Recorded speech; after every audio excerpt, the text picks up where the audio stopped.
This episode is brought to you by Talent Llama, AI interview agents for knowledge workers. With Talent Llama, you can screen every applicant with conversational AI interviews that are fair, fast, and refreshingly candidate-friendly. Talent Llama schedules fewer calls with only qualified applicants, and those calls take half the time.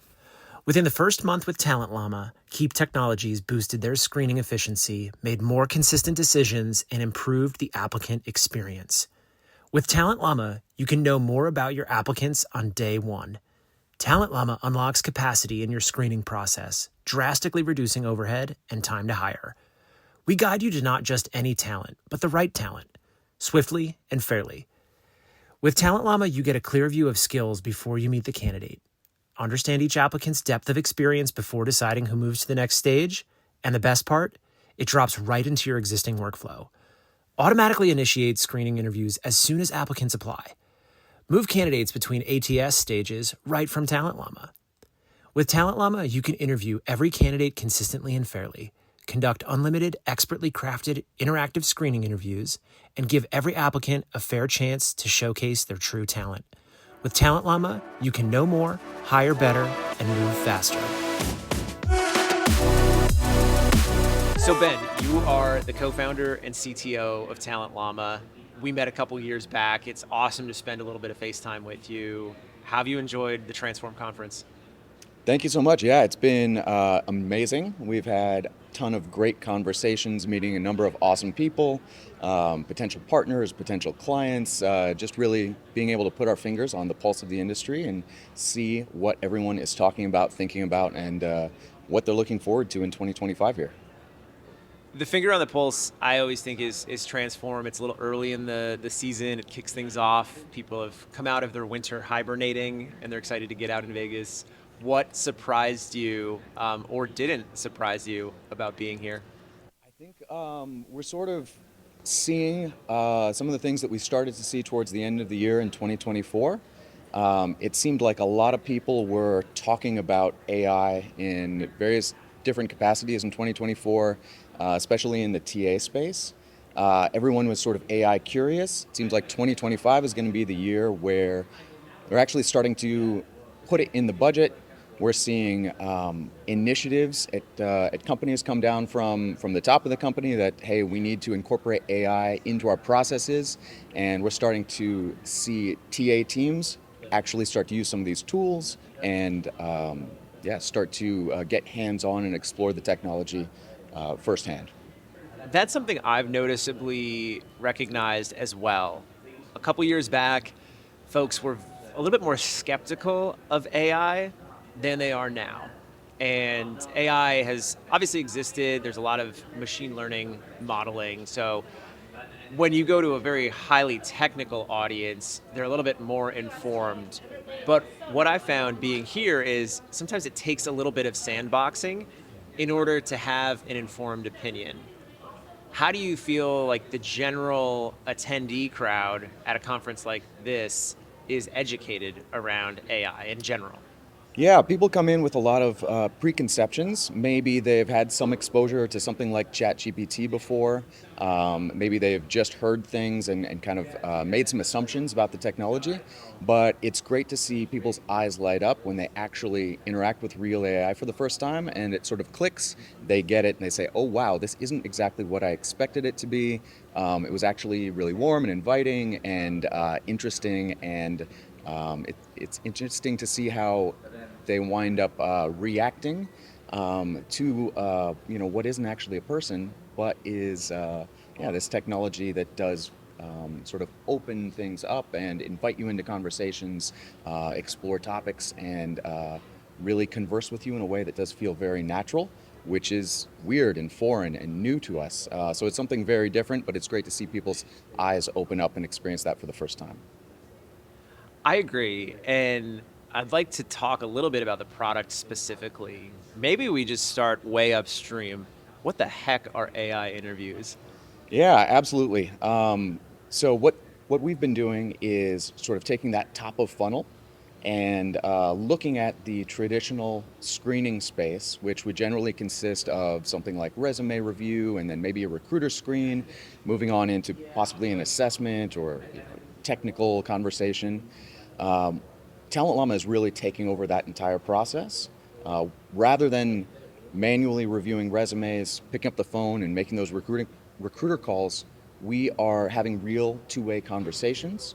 We're talking about topics, we're talking about skills, we're talking about the things that your team is going to care about when they're making a new hire. And we're exploring those topics, we're having those back and forth conversations, we're following up, we are asking probing questions, and we're bringing the candidate back on track, really much like an expert interviewer would be doing. It's wonderful. I love that you talk about the funnel itself because that speaks to recruiters in their hearts of like, okay, this is what I'm working with. I am responsible for filling this role. It is a fairly finite number of interviews that one person, a recruiter, can complete. So when I think of that funnel, there are natural benefits to opening up the volume of candidates at the top of funnel and to automate those first rounds. On the flip side, candidate sentiment seems to be waffling a little bit. I talk to folks who are super excited. I talk to folks that think it's not the best experience for whatever their preconceived notion or opinion is. As you build product, how do you think about the candidate experience and what it looks like to type answers back to an agent when you're going for a job? Yeah, absolutely. First of all, almost all of our candidates are actually speaking to the Oh, cool. AI. So it's, yeah, a fully interactive voice conversation. There's generally not typing involved unless there are accessibility issues. If someone needs to be able to type because they're unable to see, then we can be able to support that. Let me sort of reverse that, screwed that one up. So yeah, if there are accessibility concerns and someone is unable to hear, for instance, then they can interact with the AI completely via text and type back and forth. But most of the time, these conversations are completely voice. But I'd love to take a step back and think about how poor the candidate experience actually can be when we're looking at scenarios where you have really high applicant volume. You think about a scenario where there are hundreds or even thousands of candidates that are in that initial screening pool. How many of those is your TA team actually going to be able to get to? How many of those resumes are you actually going to review? Are you going to be throwing keyword matching or maybe a slightly more sophisticated AI algorithm at just looking at the resume and making those decisions as to who you're going to talk to on purely a resume? And then what generally happens is the majority of these candidates, no one ever talks to them. They maybe get an automatic rejection letter or they hear nothing. They get completely ghosted. And they never get a chance to really showcase their skills and show the company who they are and what they're capable of. So on the other hand, with an AI interview screening, we can literally have a conversation with everyone. We can talk about their experience. The AI is going to reference their resume. It's going to ask about the skills, the competencies that your company cares about. And then we're going to be able to scale that to as many different candidates as you need to talk to. Everyone's got to get a chance to have a fair shot, explain who they are, showcase their skills, and really have a fair chance at the interview. Let's talk specifically about then the engagement of a recruiter. Tell us a little bit about the product. So we've gone past that initial screen. Is there a report, a dashboard? How does it bolt on to the ATS? Are we talking about 20 additional candidates then a recruiter may screen, or are we talking about 100 that are screened by Talent Llama? Yeah, absolutely. So we don't want to be an ATS. We don't want to deal with all of the automation and all of the sequencing that an ATS takes care of. We're hyper focused on conducting great interviews. That's all we do. So we plug into your ATS. You can choose where in the pipeline candidates are going to flow into Talent Llama. We're going to invite them to interview. We're going to conduct those interviews. We're going to collect the results, and we're going to push that back to the ATS. So your ATS continues to be one-stop shopping for all that candidate information. Got it. And when I think about the candidate experience, one of the things that I've heard people express hesitation around is bias or compliance because this technology is so new. how do you as an engineer think about compliance and combating bias in building an AI tool when it's in the media and it's very top of mind for many an HR practitioner? Absolutely. Yeah, this is something that we've had in mind from the ground up, from day one. So Talent Llama was designed to be very predictable, very transparent. We're taking a number of steps to make sure that we're only collecting the information that we actually need in order to conduct a great interview. So we've actually split our system into two parts. There's the part of the system that integrates with the ATS and invites those candidates. Obviously, that portion of the system has access to the resume, can see the person's name, where they went to school, these sorts of things. The portion of the system that's responsible for actually putting together evaluations, grading those candidates, doesn't even have access to the candidate's name. It doesn't know anything about where they're from, their gender, their work history, absolutely nothing. We're only making evaluations on the questions that were asked and then the quality of the responses that the candidate gave. We're also not analyzing audio or looking for accents, pauses, or any other sort of indicators that maybe we would be able to infer certain things from. We know that those are definitely sources of bias as well. And so from the very beginning, we've really narrowed this down to just using the information that we absolutely need. And we didn't stop there. So we just recently completed a third-party bias audit with Fair Now. So they were looking at the totality of our data, all of the different personas that came in, the different genders and types of candidates that came through the system. And we were actually taking a look at the scores and the resulting evaluations to make sure that the results were fair and balanced and weren't being influenced by any external factors.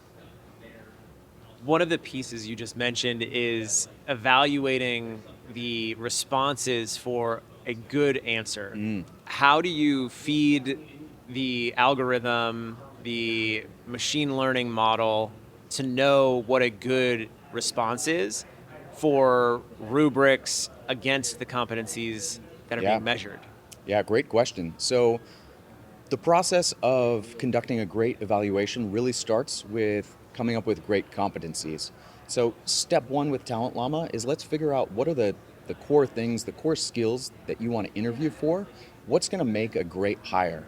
So our AI is actually going to work with you to understand the position and refine those skills and capabilities. And that's really going to help the system know, A, what should we talk about? What should we ask? What are the types of questions that we want to follow during the conversation in order to pull out as much as we can about the candidate's knowledge and background and history? And then B, also, how are we going to evaluate those answers? What are the things that we're looking for? What are the things that you are looking for as a recruiter, as a hiring manager? What are the things that are going to make a great hire? And so, really, it's not us that's deciding who's going to be a great fit. It's you that's going to be working with the AI in order to decide what those qualifications actually are. So, for example, if a specific competency is resilience, and you ask a question to the candidate about how they've demonstrated resilience, is there like a metric on a scale of 1 to 5 for like excellent, great, good, fair, poor? Yeah. Or what does it actually look like in terms of assessing? Because I hear from hiring managers at times where it's like, oh, they were good, but they weren't great. Yeah, absolutely. So our scores are on a scale of 0 to 10, but then we also back those scores up with a complete summary of why we gave it that score. And then this is also tied to the transcript itself. So you're always able to read through the full transcripts, actually listen to the candidate in their own words. But you mentioned resiliency, for instance. If that was all you put in for a skill in Talent Llama, it doesn't really give us a whole lot to go on, right? Just as if I was maybe your hiring manager and I told you I'm looking for someone who's resilient, you'd probably come back to me and say, Ben, what does that actually mean? Like, what type of resilience? What are the things that you want to be able to see? So, just like working with a hiring manager and understanding the nuances of that position, you really want to tell Talent Llama what are the specific details that you're looking for in a great candidate. And so, the more detail you put in, the more Talent Llama is going to push on the candidate, the more we're going to get out of the conversation, and then the better the grading is going to be as well. So if you want to have superficial, high-level conversations, we can do that, but you're going to get fairly superficial, high-level results as well. If you want to really drill in and understand your candidates, the more detail you put in, the more detail you're going to get out of the system. One of the things you said early on is that Talent Llama is not just like ChatGPT for hiring. What you just shared sounds to me as like a ChatGPT non-technical person as sort of fine-tuning, and it's like a good prompt in gets you the results that you want back. And if you spend the extra few minutes giving more specificity, you can actually streamline the time it takes to get a great response back from ChatGPT. Yeah. Is that kind of what you're saying? That's definitely part of it, right? So we're using a variety of LLM models under the hood. And so prompting is definitely a large piece of what we're doing. And then we're working with you to actually fine tune those prompts to make sure that you're getting out of the system what you actually want to get out of it. However, Talent Llama itself is not just one LLM. At no point is the candidate actually directly interacting with an AI model. What it's interacting with is Talent Llama, which at its core is really an orchestration engine. So you could kind of think of it as a panel interview. Think of it as I'm having a conversation with 5, 6, 7 people around the table.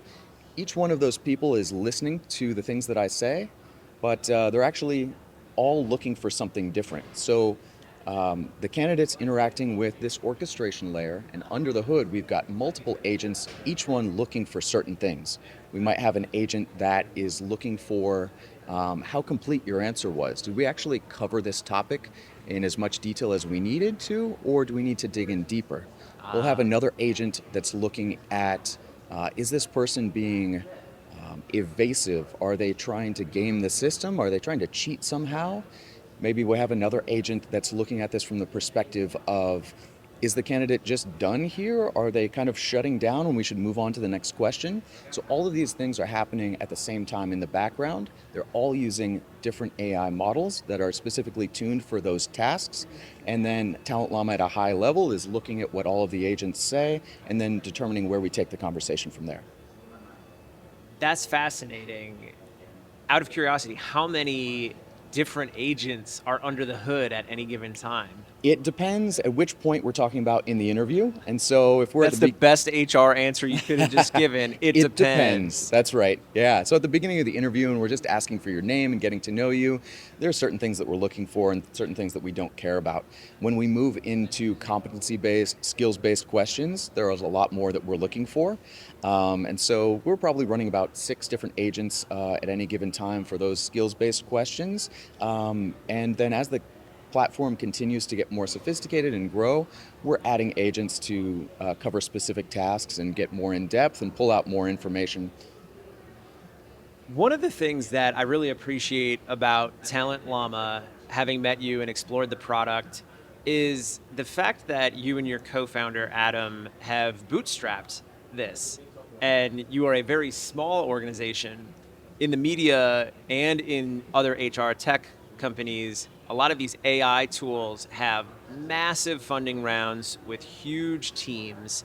How do you think about building a product that can be so impactful and effective with a lean engineering team and company overall? Absolutely. There are a couple different aspects to this. I think the most important one is that we have really been driving our entire product backlog from direct requests from our customers.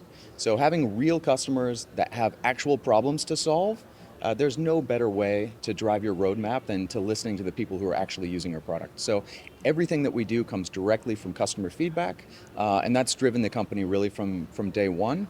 The other thing is, honestly, you can be wildly effective on a small engineering team with the suite of tools that we have available to us. And so we're not just all in on AI interviews, but we're all in on AI and engineering and in product development and really throughout the entire company.